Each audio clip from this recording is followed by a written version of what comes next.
18 का इलेक्शन था, 13 से 18 लाठी किसने गई? सचिन पायलट ने। चेहरा उसका दिखाया, बच्चा जैसे कि दादा को बाद में कर देंगे, पोते को आगे करके सरकार बना लो, दादा को फिर सीएम बना दो, ये गलत है पहली चीज। दूसरी चीज, आज पायलट साहब के खिलाफ ये बोल रहे हैं कि भाई मानसिक दिवालियापन है। मानसिक दिवालियापन में आप शब्दों का अगर ढंग से इस्तेमाल नहीं कर सकते, कोरोना नकारा निकम्मा, तो उस हिसाब से आप कैसे एक सुलझे हुए नेता पर आप अटेम्प्ट कर सकते हैं कि भाई ये ब्लेम कर रहे हैं आप उसे। दूसरी चीज, डुइट के घोटाले हैं, बद्री खनन है, डुइट के घोटाले में 5,500 करोड़ के सबूत हैं। किसमें 2013 से 18 गहलोत सरकार, वसुंधरा सरकार ने जो घोटाले चालू किए थे उन्हें गहलोत सरकार ने कंटिन्यू रखा है। ये गहलोत सरकार की सबसे बड़ी नाकामी है, क्योंकि पोस्ट मशीन जो विदेश से मंगवाई गई थी राशन कार्ड बांटने की, आप जानते होंगे, सभी जानते हैं यहाँ पे, उनके लिए चाइना से आप नहीं मंगा सकते जब तक कि आप इंडिया जो फूड डिपार्टमेंट है उससे अनुमति नहीं ले सकते। अनुमति नहीं ली, आपने मंगाए, उसके आपने घोटाला किया। राजकॉम पे राजकॉम लगाए थे, आपको पता होगा, वाईफाई पॉइंट है, 17,500 पॉइंट लगने थे 2013, 1750 अभी लगे हैं। उसका बजट आपको 18 महीने में टेंडर क्लियर करना था, आज उसको 8 साल हो गई। 8 साल में उसका टेंडर आपने शुरू किया, 18 महीनों में कर दिया, लेकिन 17,500 में से अभी 2020 के आरटीआई के तहत केवल 2100 लगे हैं। 2100 17.5 8 साल के अंदर।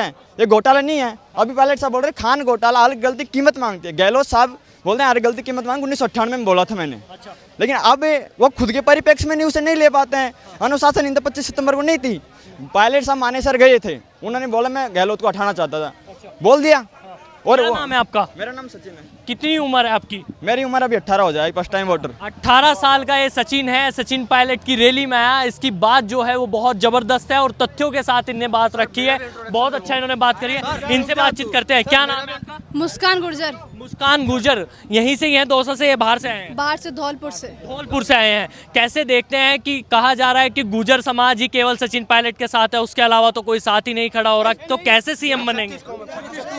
मैं आपको ये बताना चाहती हूँ, ये सिर्फ लोगों का भ्रम है कि गुर्जर समाज उनके साथ है। आप पूरे हिंदुस्तान के किसी भी कोने में चले जाएं, पायलट साहब के साथ जो इतनी बड़ी तादाद आज इकट्ठा होती है, वो देश के प्रधानमंत्री के साथ भी इतनी सारी जनता इकट्ठा नहीं थी। तो मैं उनको बताना चाहूँगी, ये सिर्फ गुर्जर समाज नहीं है उनके साथ, सर्व समाज उनके साथ है, 3600 बरादरियाँ उनके साथ है, हिंदुस्तान का प्रत्येक व्यक्ति उनके साथ है। जयपुर में आपने उनकी जो सभा देखी थी, उसकी भीड़ का कोई अंदाजा नहीं लगाया जा रहा था, कोई आइडिया नहीं लगाया जा रहा था, इतनी दूर दूर तक, चौड़ाइयों तक लोग फैले हुए थे। तो पायलट साहब के बारे में ये कहना कि वो सिर्फ गुर्जर समाज के नेता हैं, ये बिल्कुल गलत होगा, क्योंकि वो 3600 बरादरियों के नेता हैं, गरीब के नेता हैं, किसान के नेता हैं, मजदूर के नेता हैं, आम जन के नेता हैं पायलट साहब। पर कहा जा रहा है कि जनता चाहती है कि सीएम बन जाएं, है जनता चाह रही है सीएम बन जाएं, लेकिन कांग्रेस कभी सीएम बनने का चेहरा उनको नहीं देगी, लोगों का ये भी कहना है। तो क्या आप कैसे देखते हैं? देखो, सीएम कौन बनेगा ये निश्चित करने वाले, ये तय करने वाली जनता माता है। जो जनता माता चाहेगी, जो जनता चाहेगी, क्योंकि हिंदुस्तान के अंदर या कहीं भी देख लो, जो क्योंकि अपन लोकतंत्र देश में रहते हैं, तो लोकतंत्र में जनता से बड़ा ना कोई नेता होता है, ना कोई पद होता है, ना कुछ होता है। अगर सबसे बड़ा कोई है तो वो है जनता। तो जनता जो चाहेगी वही मुख्यमंत्री बनेगा, जैसे जनता चाहेगी वैसे ही शासन होगा।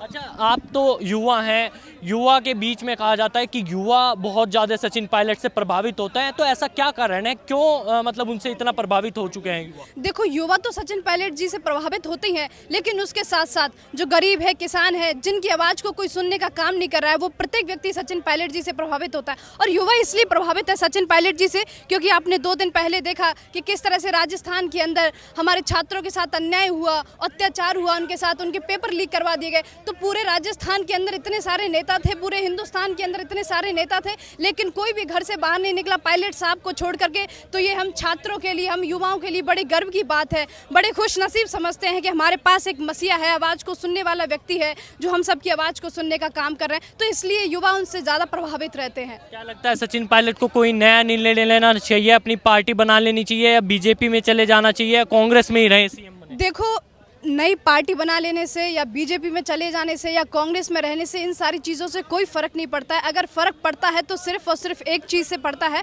वो है कि गरीब के लिए आपने कितना काम किया, किसान के लिए आपने कितना काम किया, मजदूर के लिए कितना काम किया है। जिस व्यक्ति को गरीब के लिए काम करना है, किसान के लिए काम करना है, तो वो कांग्रेस पार्टी में रह के भी कर सकता है, बीजेपी में रह के भी कर सकता है, अन्य दल बना के भी रह सकता है। अगर जिसको काम नहीं करना है, जैसे कि राजस्थान के अंदर, हिंदुस्तान के अंदर बहुत सारे ऐसे महान भाव, बहुत सारे ऐसे नेता हैं जिनको काम नहीं करना करना है, भ्रष्टाचार करना है, तो वो हर पार्टी में रह के भ्रष्टाचार हो सकता है। और जो न्याय की लड़ाई है, जो अच्छे कार्य हैं, जो प्रगति लानी है, जो विकास करना है, वो किसी भी पार्टी में कहीं भी रह के कर सकते हैं। बस उसके लिए आपके अंदर हिम्मत होनी चाहिए, जज्बा होनी चाहिए, एक लगन होनी चाहिए और समर्पण की भावना होनी चाहिए, धैर्य होना चाहिए और प्यारी जनता का प्यार होना चाहिए, स्नेह होना चाहिए। जो कि पायलट साहब के साथ है, वो हमेशा गरीब की आवाज़ सुनते हैं, किसान की आवाज़ सुनते हैं और सुन रहे हैं और ऐसे ही सुनते रहेंगे।